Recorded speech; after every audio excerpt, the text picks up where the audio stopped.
The history of the Usui system of natural healing. The story of Reiki to date has been an oral history that is passed on from the teacher to student by word of mouth. This is the story as I and others have heard. The founder of Reiki as natural healing is Dr. Mikao Usui. At the turn of the century, late 1800s, Dr. Usui was the president of the small Christian University in Kyoto, Japan, Doshishua University. He was also a Christian minister. An interchange with a student at the beginning on a Sunday service changed the focus of Dr. Usui's life. As Dr. Usui was beginning one of the last Sunday services of the school year, a senior student about to graduate raised his hand and asked Dr. Usui, "Do you accept the contents of the Bible literally?" Dr. Usui answered that indeed he did. The student went on, "In the Bible it says Jesus cured the sick, that he healed, and that he walked on water. You accept this as written? Have you ever seen this happen?" The student went on to say, "For you, Dr. Usui, that kind of blind faith is enough. For you have lived your life and are secure. For us who are just beginning our adult lives and who have many questions and concerns, it is not enough. We need to see with our own eyes. A seed has been sown." The next day, Dr. Usui resigned his position as president of Doshishua University and came to United States to the University of Chicago, where he received a doctorate degree in scripture, trying to uncover the secret of how Jesus and his disciples healed the sick. He had not found what he sought. He realized that in the Buddhist tradition, it is held that Buddha had the power to heal. He decided to return to Japan and see what he could learn from Buddhism. Upon his return to Japan, Dr. Usui began to visit the Buddhist monasteries, searching for someone who had an interest in and some knowledge of physical healing. He always received the same answer to his queries: "We are too busy with healing the spirit to worry about healing the body." At long last, he found someone who was at least interested in the problem of physical healing, an elderly abbot of a Jain monastery. Dr. Usui requested that he be admitted to the monastery so that he could study the Buddhist scriptures, the sutras, in search to the key of healing. He was admitted and so began his study. He studied the Japanese translations of the Buddhist scriptures but did not find the explanation he sought.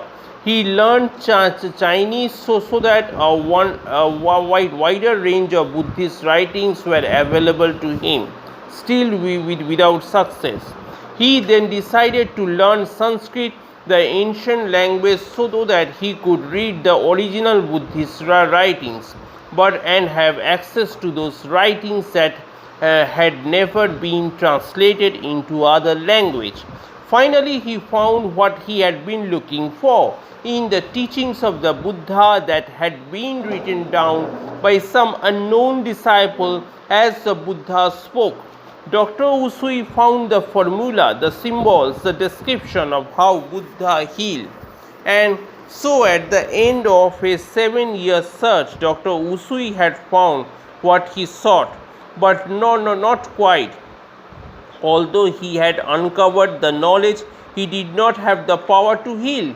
Discussing this with his old friend the abbot, he decided to go to a mountain and meditate, to seek the power to heal. Abbot told him that it could be dangerous, that he could lose his life. Dr. Usui answered that he had come this far and would not turn back. Dr. Usui climbed one of the sacred mountains of Japan and meditated for 21 days. On the first day, he placed 21 small stones in front of him, and as each day passed, he threw one away. On the 21st day, Dr. Usui became aware of a beam of light from the heavens that came shooting towards him. Although he was afraid, he did not move and was struck by the light and knocked over. Then, in rapid succession, he saw before him, like bubbles of light, the symbols that he had discovered in his studies, the key to the healing of Buddha and Jesus. The symbols buried themselves into his memory. When the trance was over, Dr. Usui no longer felt exhausted, stiff, or hungry as he had felt moments before on that last day of his meditation. He got up and began to walk down the mountain. On his way, he stubbed his big toe, tearing back the toenail. He jumped with pain and grabbed his toe with his hand. In minutes, the pain left. The bleeding stopped, and his toe was well on the way to healing. When he got off the mountain, he stopped at an outside vendor's stall and ordered breakfast. The old man at the stall, seeing the length of his facial hair and the condition of his clothes, realized that he had been on a long fast and said that it would be a few minutes before he could prepare his food so that it would not upset his long empty stomach. He directed Dr. Usui to go and sit under a tree on a bench to wait. Soon the daughter of the man came with his breakfast. As he looked at her, Dr. Usui saw she had been crying and that her face was so swollen and red on one side. He asked her what was wrong, and she replied that she had a toothache for 3 days. He asked if he could touch her face, and with her permission, he cupped her cheeks in his hands. In a few minutes, the pain left her and the swelling began to recede. Returning to the monastery in evening, Dr. Usui was told that his friend the abbot was in bed suffering from a painful attack of arthritis. After bathing and having something to eat, Dr. Usui went to see his friend and with his healing hands relieved his pain.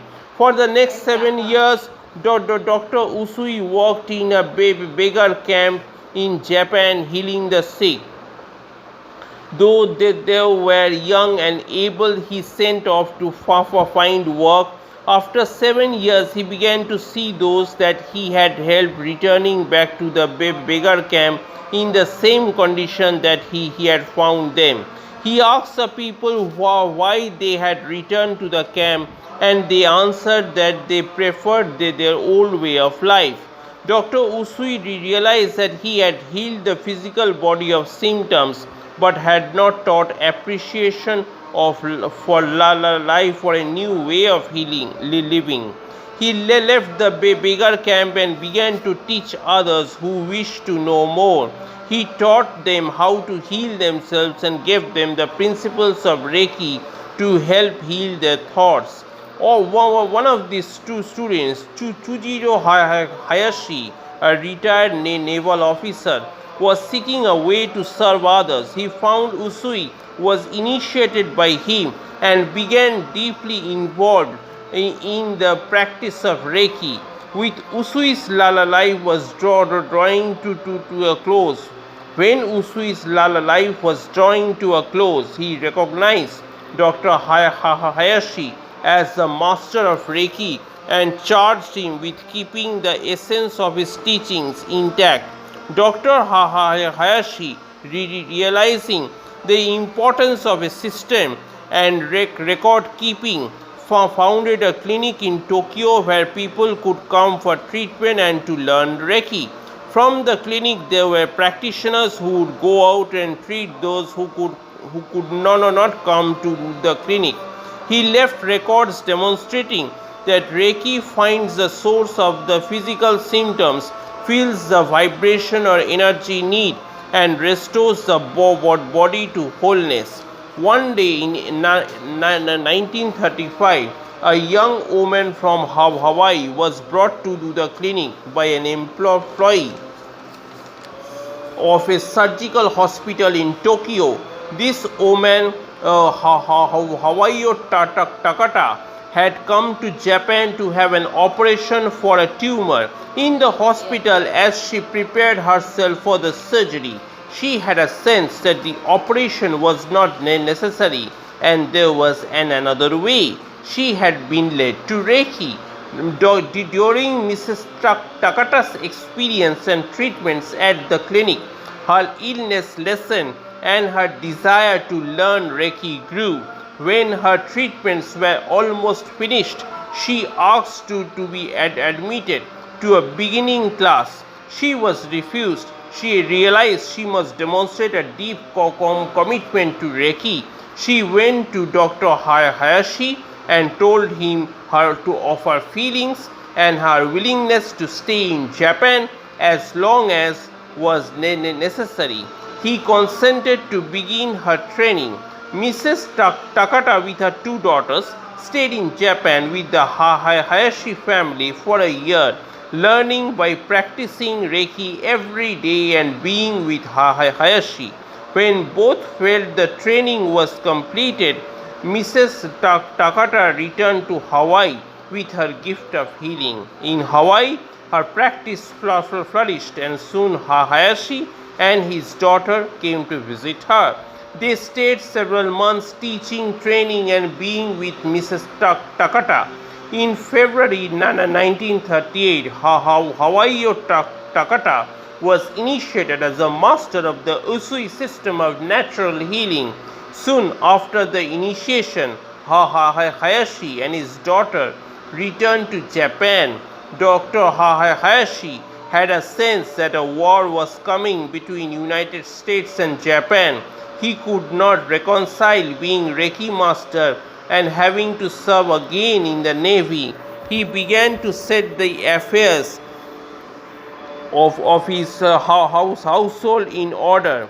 During this time, Mrs. Takata in Hawaii had a vivid dream that caused her concern.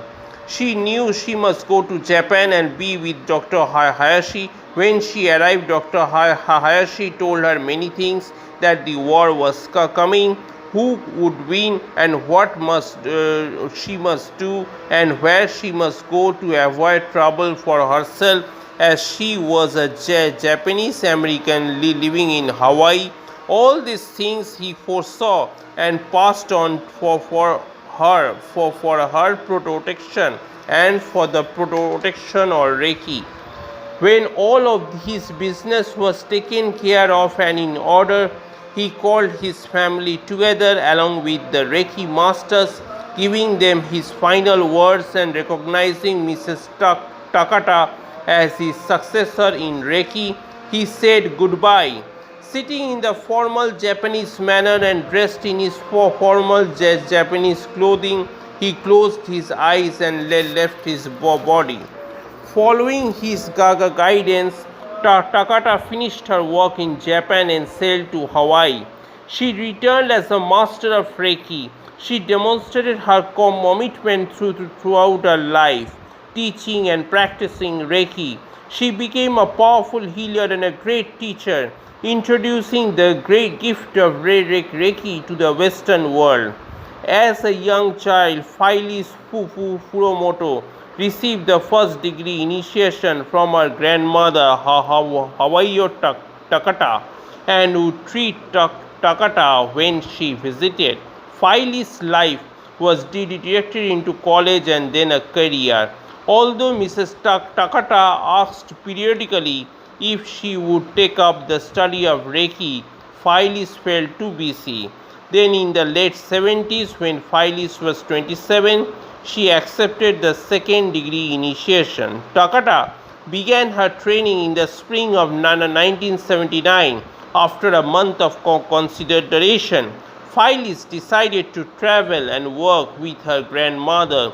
Just before the first trip, Mrs. Takata initiated Phyllis as a master The teaching and training then began in earnest. During the classes in the following year, Phyllis learned that she was to succeed Takata Sensei in the Reiki lineage. Shortly after this acknowledgement of Phyllis as a master of Reiki, Takata made her transition in December 1980. In the years since Takata's passing, Phyllis had grown into full acceptance of her role and into an understanding of the responsibility of the position. She exemplifies what does happen when one accepts the energy force of Reiki as a teacher and guide in life. Today, the Usui system of natural healing is practiced all over the world. You are part of this history. With your willingness to share this gift, you support and quicken the unfolding of life.